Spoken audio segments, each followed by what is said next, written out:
अस्सलाम अलैकुम। उम्मीद है अब खैरियत से होंगे।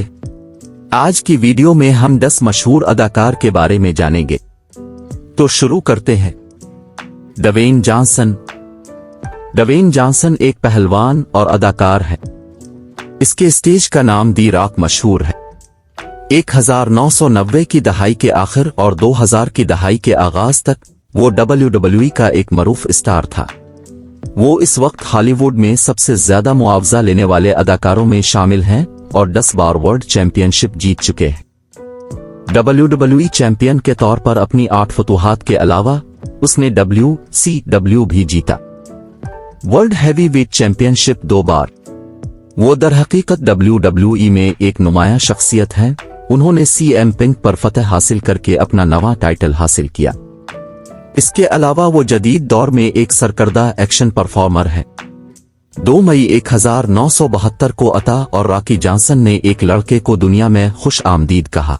पेशावर पहलवान उनके वालिद थे। पीटर मावा उनके नाना एक पहलवान भी थे। इसके दादा को उनके सामवाई नस्ब की वजह से उनवाई खानदान के रुकन के तौर पर दर्जा बंदी किया गया है। ड्वेन जॉनसन का ताल्लुक योकोजुना, ओमेगा, कीशी, रोजी, रोमन रेंस और ओमा से है, क्योंकि वो बिलतरतीब दी वाइल्ड सामोनस के भतीजे और दी वाइल्ड सामोनस के भतीजे हैं। अपने नस्ब को देखते हुए उसने अमरीकी फुटबॉल का फैसला किया। उसने कैनेडियन फुटबॉल लीग के साथ दस्तखत करने से पहले मियामी यूनिवर्सिटी के लिए मैच खेले। रॉकी मावा WWE का किरदार ड्वेन जॉनसन ने 1996 में डेब्यू किया था। जब दी रॉक ने इस वक्त ट्रिपल एच को शिकस्त दी तो उसने अपनी पहली इंटरकॉन्टिनेंटल चैंपियनशिप पर कब्जा किया। चट्टान उसके बाद तसल्लुत की काबिल एतमाद कौम में शामिल हुआ। इस वक्त उसने अवाम का चैंपियन का एजाज हासिल किया क्योंकि इसकी मकबूलियत में इजाफा हुआ। बाद में वो मिस्टर मैक मोहन के साथ एक मुख्तसर बहस में पड़ गए, जिनके बारे में अफवाहें आम लोगों से नफरत करती थीं। बाद में उसने कारपोरेशन में वंस मैक मोहन में शमूलियत इख्तियार की, लेकिन वो बुरे हो गए। ड्वेन ने बिलाखिर मिक फोली के साथ कई इख्तिलाफात के बाद टीम बनाई। इस इत्तेहाद के पास दी रॉक एंड साथ कनेक्शन है। WWE टैग टीम चैंपियनशिप एक टीम के तौर पर रखने के लिए इनकी थी। वो सना 2000 तक सबसे ज्यादा पसंद किए जाने वाले स्पोर्ट्स इंटरटेनमेंट स्टार का एजाज हासिल कर चुके हैं। हॉलीवुड में करियर शुरू करने के लिए उन्होंने WWE को खैरबाद कह दिया, लेकिन वहां कामयाबी के बाद वो एड़ी चोटी का शिकार हो गए। वो अपने वक्फे के दौरान कभी कभार कीमियो बनाता था। 2013 में दी रॉक ने मुकाबला किया और CM पिंक को शिकस्त देकर WWE चैंपियनशिप का दोबारा दावा किया। जॉन सीना ने उसे शिकस्त देकर रेसलमेनिया XXIX में टाइटल जीता। ये एक ऐसा मैच था जो इससे कबल रेसलमेनिया में हुआ था। इसके बाद आते हैं वन डीजल। वन डीजल 18 जुलाई 1967 को पैदा हुए। अदाकार मार्क सिंक्लेयर अपने स्टेज के नाम वन डीजल से मशहूर हैं। फास्ट एंड फ्यूरियस फिल्मों में डोमिनिक टोरेटो के तौर पर उनके सबसे मशहूर और अच्छी मुआवजा अदा करने वाले किरदार ने उन्हें दुनिया के सबसे मशहूर और अच्छी मुआवजा लेने वाले अदाकारों में से एक बना दिया।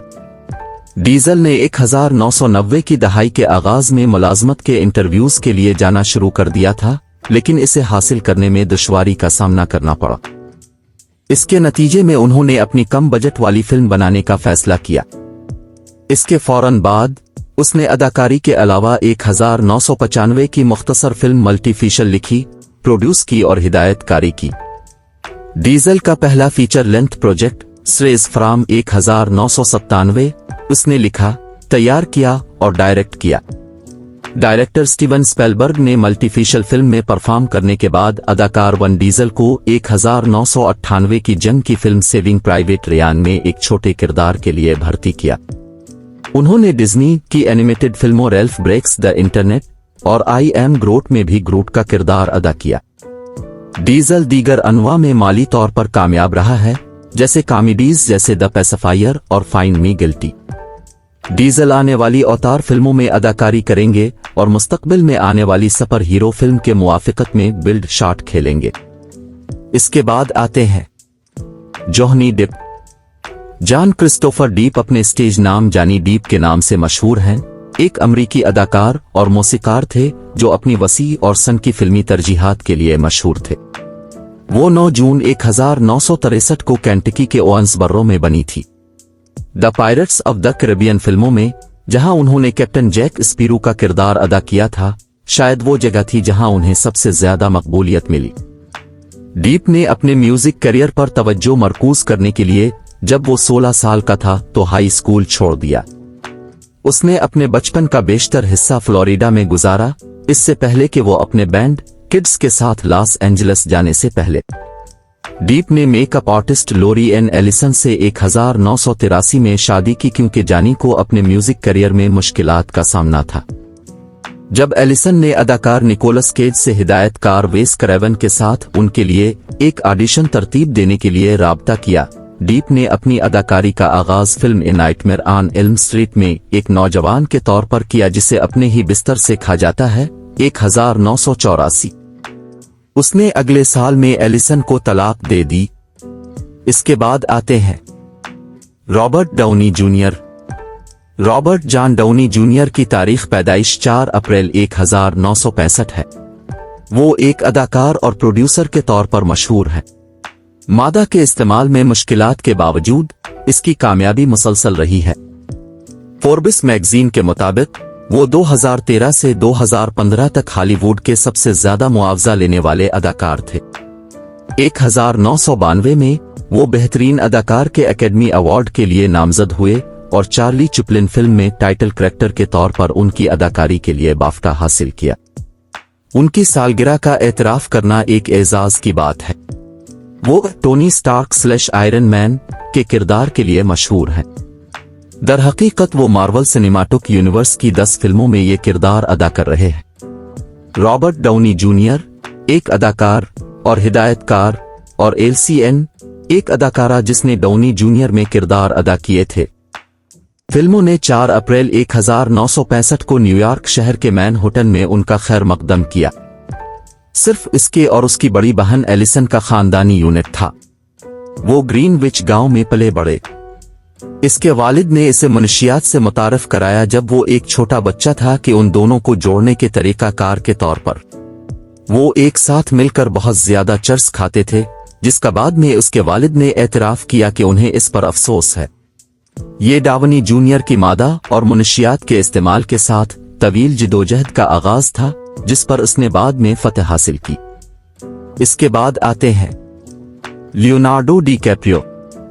लियोनार्डो डी कैप्रियो अमरीकी अदाकार लियोनार्डो विल्हेम डी कैप्रियो, जो अपने स्टेज से लियोनार्डो डी कैप्रियो के नाम से मशहूर हैं, 11 नवंबर 1974 को लॉस एंजलिस, कैलिफोर्निया में पैदा हुए। वो अमेरिका के एक मरूफ अदाकार और प्रोड्यूसर हैं जो लोगों की तर्जुमानी करने में महारत रखते हैं, मुख्तसर और दिलचस्प तरीकों से। जब वो 5 साल का था, लियोनार्डो डी कैप्रियो ने बच्चों के शोरूम पर रोम में अपनी अदाकारी का आगाज किया। एक नौजवान के तौर पर वो बहुत से इश्तिहारात और हिदायत पर मबनी फिल्मों में नजर आए। उन्होंने 1990 में कई टेलीविजन प्रोग्रामों में नुमाइश करना शुरू की, जिनमें रूज़ैन और दी न्यू लासी शामिल हैं, और 1991 में उन्हें बढ़ते हुए दर्द पर बार बार चलने वाले हिस्से के लिए मुंतखब किया गया। इसी साल डी कैप्रियो ने कम बजट वाली हॉरर फिल्म क्रेटर्स 3 में बड़े स्क्रीन पर कदम रखा। इसके बाद आते हैं हेनरी कैविल।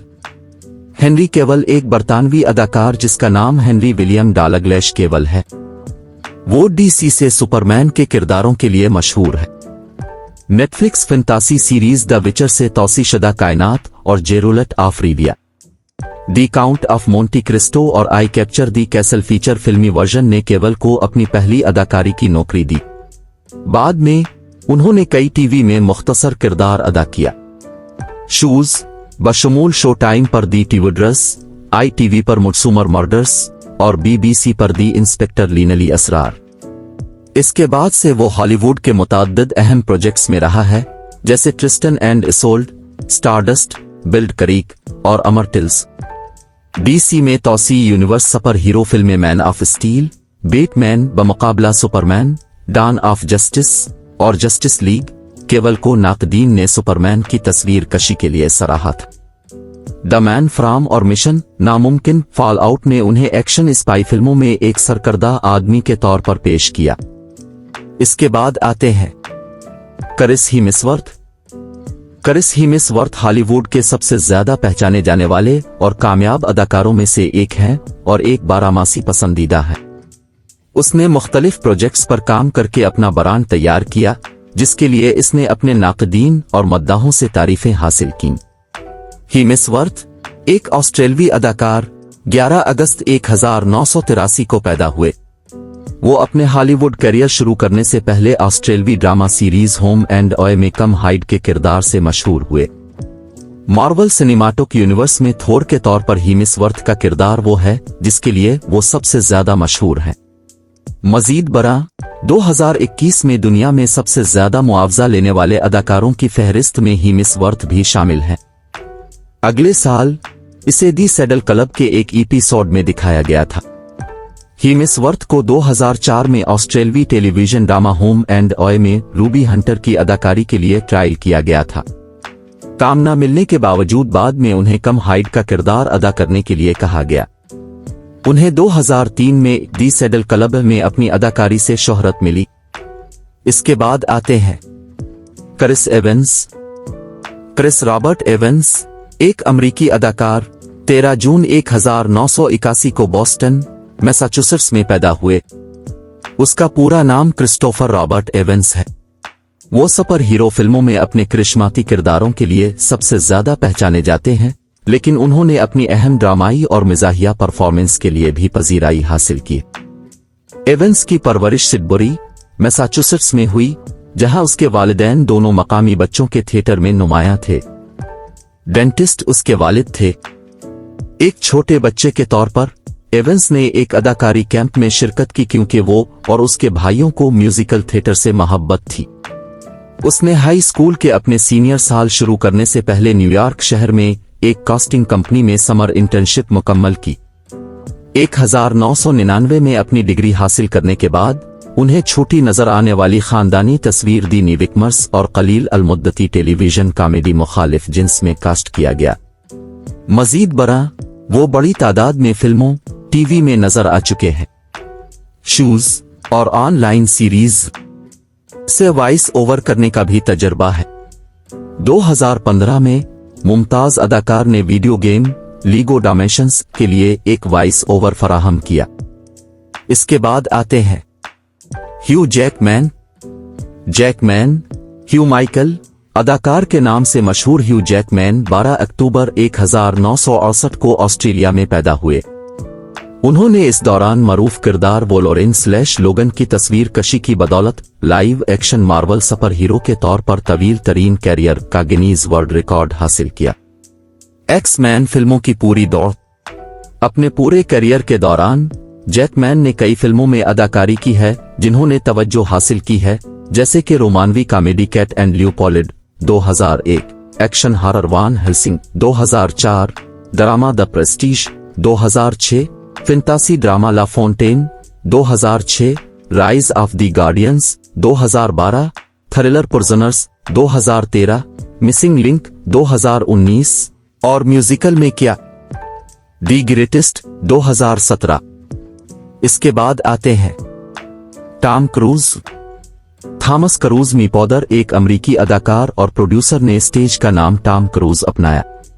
वो 3 जुलाई 1962 को पैदा हुए थे।